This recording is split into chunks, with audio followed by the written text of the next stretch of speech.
and thank you so much for being here. Welcome back to my channel. For those who don't know me, my name is Carolina. I am a nutritionist. I studied in the University of Costa Rica, and now I am a student in the south of France doing my master's program in sports nutrition. I opened up this YouTube channel in order to give you information, but also as a way to gather information for myself regarding all of the information that I am collecting throughout the years with all the articles that I've been reading, with all the research, with the podcasts, with all this information that has been offered to us through the internet, a bunch of different resources that sometimes it becomes too much. And I thought that creating these short capsules of information would be nice, to have all of the information just in one place in order to kind of be more centered around what it is that you need to know, what's the most important information, what has actually been studied, and what it is that you can do to implement into your life.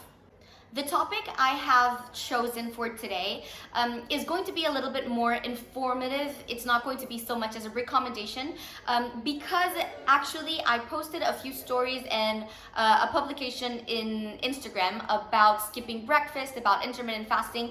I was talking a little bit about the effects, negative and positive effects about this, and I actually got a lot of questions and people who were wondering if it was actually good, if it was bad, if they should do it, if they should not, what's the difference between skipping breakfast, intermittent fasting, and a lot of different questions that I know are very common.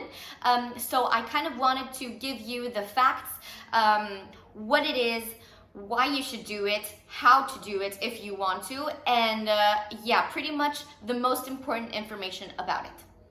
Intermittent fasting kind of has become the term to describe a bunch of different things that are not at all the same thing. There are mainly 4 different types of intermittent fasting that you guys know of and that are most common, but that are not actually intermittent fasting. And these 4 types are overnight fasting, time-restricted feeding or time-restricted eating, alternate day fasting, and fasting mimicking. And these 4 kinds are not exactly intermittent fasting, but I'm going to go a little bit into each of them to explain to you what the difference is. The first one, which is overnight fasting, is the one that you might be a little bit more familiar with, and it's the easiest to do because, as the name says, it's just overnight. So let's say that you have dinner at 7, 8 p.m. You do not eat during the entire night, and then in the morning you might have breakfast at 7, 8 a.m. So this includes kind of a 12-hour fasting window in which you are not eating.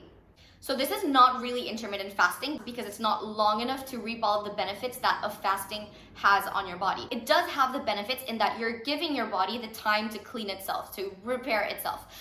For example, there are people that go to bed really, really late at 2 a.m., for example, and they are snacking or they're having dinner at midnight, and kind of their circadian rhythm is affected.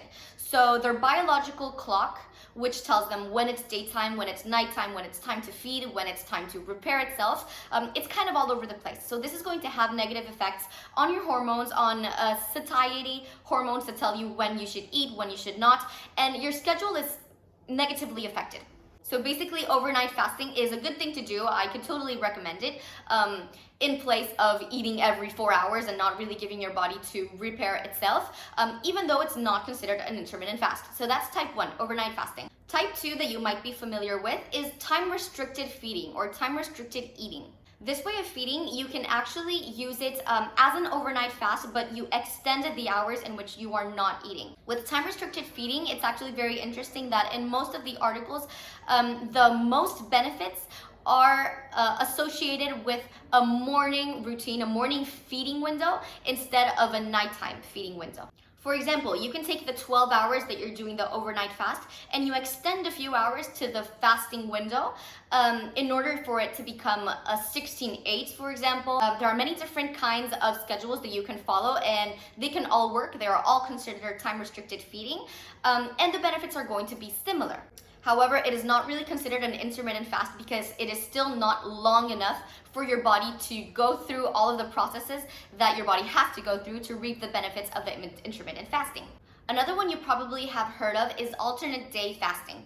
And this, as the name suggests, is that you usually use one day in which you eat normally and the other day you are not eating. Now, there are different kinds of ways to do this. You can either not eat at all during the second day. For example, Monday you're eating normally, Tuesday you don't eat, Wednesday you eat, Thursday you don't eat. And during the days that you're not eating, you can either have water only, or there is also a different kind of way that you can do it, and it is that you are reducing your calories significantly. So for example, Monday you're eating your normal diet, we can say 2,500 calories. On Tuesday, you are eating 500 calories or 1,000 calories, something that is significantly different from your normal diet. You can also do a 5-2. So for example, during 5 days of the week, you are eating regularly, your regular diet, and during 2 days, the only difference being that these 2 days cannot be successive, so they cannot be Saturday, Sunday. They have to be 2 different days during the week. But during these 2 days, you either only drink water and not eat anything, or you are significantly reducing your calories. So that's alternate day fasting. And this leads me to the fourth term that you might have heard, but is not yet intermittent fasting, and it is the fast mimicking diet, or reduced calorie intake. So actually, fast mimicking is an organization that has taken this method and made it theirs in order to sell. I believe that they sell plans or smoothies with 500, 700, 900 calories during at least 3 days. So it does reap many of the benefits that intermittent fasting has, because as we said before, it is significantly reduced. So you're not eating your normal amount of calories that you need during the day. You are eating a lot less. And your calories are low enough that your body actually is producing many of the hormones, and many of the reactions and processes in your body are able to occur because your calories are so low. So those are the 4 terms that you might have heard that are not to be confused with intermittent fasting. Now, what actually is intermittent fasting? Intermittent fasting means that at some frequency, so either monthly or during every quarter or once a year or every 6 months, during a specific time period, you are undergoing a fast. And this fast can be either water only, which sometimes includes tea and caffeine or coffee, or it can also be calorie reduction. Significant calorie reduction, and this can be from 3 to 7 days. So that is what actually intermittent fasting is. Why would you want to do an intermittent fast? And there are many reasons for this. We can look at it, if you've seen my first video, we can look at it from the fitness point of view or from the health point of view. For the fitness point of view, and this is the person that is trying to reduce their weight, is trying to lose some fat, is trying to start a diet, and hears about intermittent fasting, and all of a sudden wants to start doing intermittent fasting. Usually what they are thinking, or the main term that they are going to be using, is not intermittent fasting. It's going to be the overnight fasting or the time restricted feeding. And the results are going to be that they are eating less, because basically if you reduce the window in which you are eating food, you reduce the amount of calories that you're eating. So if you're used to eating from 6 a.m. All the way to midnight, then the amount of calories that you're eating is usually going to be way more than if you reduce that feeding window from 8 a.m. to, let's say, 8 p.m. Automatically, without really even thinking about reducing your calories or restricting your calories, you're going to be eating less. So very simply, you reduce the amount of hours that you're eating, you reduce the amount of calories that you're eating, your body increases fat oxidation in order to fuel your body, and therefore you lose weight or you lose fat. However, the real benefits of intermittent fasting, and the reason why this all started, is not specifically for the aesthetic and the fitness point of view. It's going to be mostly health. So when you start doing intermittent fasting, and this is the real intermittent fasting that you do with a certain frequency during 3 to 7 days, and the main objective is health, it's going to have hundreds of benefits. But they are all mostly going to be in order to increase your lifespan and reduce the risk of mortality. So I'm going to tell you 3 main ways in which intermittent fasting can do this.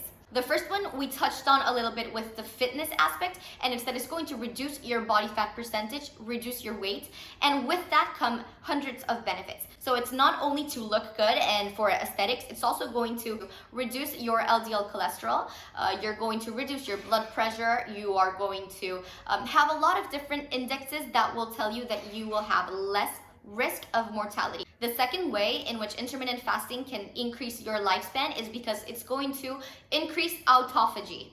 Autophagy is a term that came up a few years ago when a scientist discovered that your body actually has the possibility to eat itself. So autophagy is actually eating itself. And this is going to be important because it's a way to reduce all of the stuff that you don't need in your body. Your body will get rid of all of the things that you don't need. Autophagy is going to be essential for your body to repair the damaged tissue, to decrease oxidation, decrease inflammation, and a bunch of different benefits that your body is going to have when being able to clean itself. The third way in which intermittent fasting can really reduce your risk of mortality and increase your lifespan is that it's going to have a very important role in your glucose and insulin reactions. It's really going to enhance the response that your body has to glucose, your tolerance to glucose, and it's also going to impact your insulin. So it's going to make your body more sensitive to the insulin that you have. A lot like exercise, actually, it's going to make your body respond in a better way to insulin. So why is this all important? It's not only to avoid diabetes, which is going to be one of the main causes of death in the world, but having a good tolerance to glucose and an increased sensitivity to insulin is going to be associated with a decreased risk of all-cause mortality. There are many more different benefits on intermittent fasting, but these are the main ones that are going to have to do with your health and your long-term lifespan. Now, getting just a little bit into the cons that I have found, and the disadvantages are very little. It's more when we are talking about time-restricted feeding, not intermittent fasting, and it is actually that your athletic performance might be negatively impacted when specifically you choose a nighttime feeding window over a daytime feeding window. Specifically, your anaerobic capacity. So for sprints, you might have a decreased endurance. However, many of the articles that looked at intermittent fasting per se did not really show significant reductions in endurance, in capacity and performance, or other negative effects in your body in general.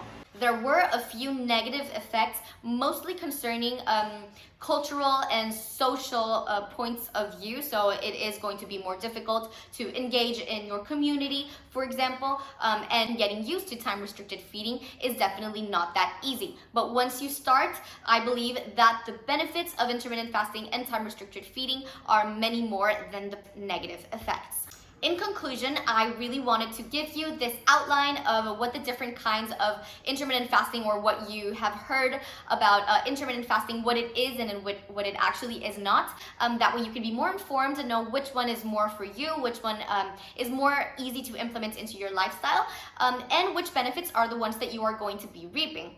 Of course, it's a huge topic and there is still a lot of research to be done. Intermittent fasting is a great tool that you can learn how to use, whether it is that you are looking for fitness benefits and aesthetic benefits, or you are looking for general health and for lifespan. We still have to research a lot about how long the ideal intermittent fasting will be, if a 3-day fast is better than a 7-day fast, or if an overnight fast is better for some people, or doing it is better than nothing.